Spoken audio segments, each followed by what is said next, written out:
Ladies and gentlemen, today marks what is, in my opinion, the biggest patch for Borderlands 3 since its initial release. Like, my dick is actually swelling up so large that I might be able to use it as a pool floaty, but nonetheless, let's get right into the video. I know most of you watching this are assuming that this is just a typical video announcing the release of the Cartels event within Borderlands 3, but I can assure you that it is much more than that, as out of nowhere, Gearbox are fucking dropped a huge update into Borderlands 3, and you know, I didn't see it coming, but yeah, this thing is just massive. In this video, we'll only be going over the goods, but if you want to see the full list of changes, there is a link in the description to do so. Firstly, of course, it's no secret that the Revengeance of the Cartels is live, this time with new cosmetic items to unlock, and yeah, there's nothing too special about this iteration of Cartels, but what is special is that now, within Borderlands 3, any event can be toggled on in-game whenever you like. Yes, you heard me right.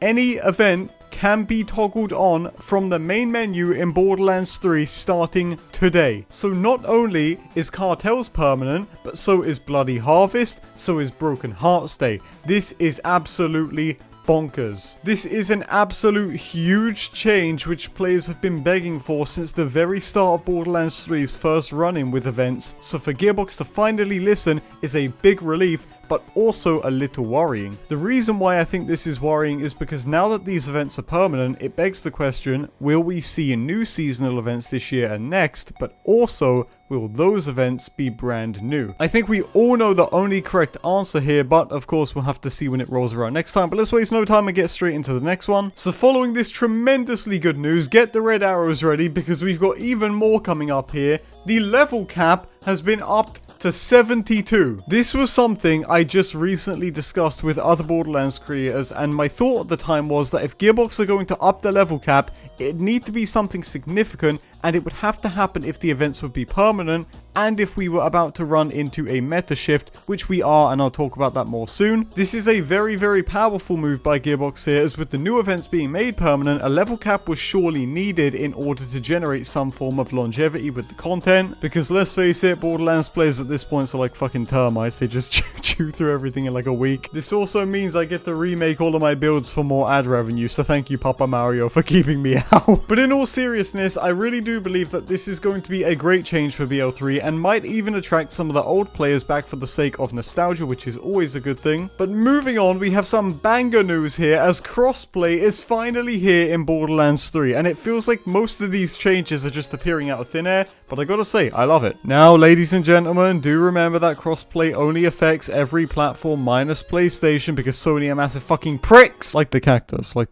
Come on, YouTube, don't demonetize me, please. But again, this is absolutely huge and is just something which has been requested for millennia now, so a full-on massive dub for the lads over at Gearbox today. Very, very cool stuff. But here is where we're going to skip some pretty cool changes. However, I will say they're only bug fixes, so again, if you want to see them, go and check out the link in the description. But one bug fix I do want to discuss is that there is finally a fix to the bug in Arms Race where extracted gear was not going to the player's bank, which is a massive relief, so modded Arms Race streamers rejoice. There is also a fix put out for the Victory Rush artifact not working and the Super Soldier giving crazy stacks from a bunch of bonuses, so we don't have to cry about immortal modes anymore. But here come the big boys! Gearbox say that with the new level cap, it was finally time for a huge meta shift, so numerous anointments have had a vasectomy, and I fully expect the Reddit to be up in arms about these changes, so let's get right into them. Firstly, Amara's Astral Projection 100 damage has been increased to 200%, Phase Grasp weapon damage has went from 100 to 150%, Slam damage has gone from 100 to 300%, Phase Flare damage has gone from 100 to 200%. Bro, I can feel the condensation building up in Moxie's panties as I read these. For Flak, the Fadeaway 100 weapon damage anoint went up to 150. It was, of course, previously 100. Gravity Snare weapon damage went from 100 to 250%. Rack Attack 50% crit went up to 100%. Attack Command Lifesteal went from 30% to 50%. And before we move on to Mo's, I just want to thank Gearbronx for granting my wishes. I mean, come on, lads, that's what I'm talking about. For Mo's, the Bare Fist damage went from 100% to 300%.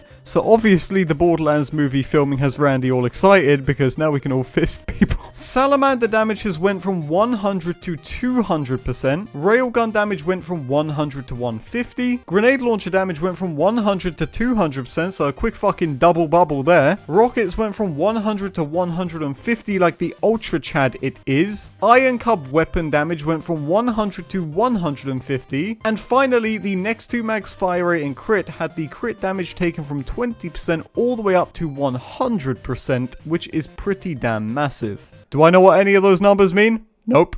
Do I care? Moving on, boys! Zane hasn't had too many changes, but the Mantis damage went from 100 to 150%. Of course, we are talking about Anoints here. The always terrible barrier accuracy and crit Anoint had its crit damage go from 70% all the way up to 125. And lastly, Digiclone ammo regen went from 12% to 30%, but who cares? It's still dog shit. And it's just now dawning on me as I read these out that Outriders is watching this just absolutely sobbing. F's in the chat for the homies. Lastly is the general Anoints, and oh boy, these are going to upset some people. The 5% damage and reload on Kill Anoint went from giving 5% weapon damage to 12.5 and now caps out at 10 stacks instead of 5, which I must say is pretty nice. This is one of my all-time favorite Anoints. ASE cooldown rate on action skills went from 20% to 50%. ASE 15% life still went up to 30%. 390 has been a big crutch for a while now, but it will now only give you 150 over 90, which is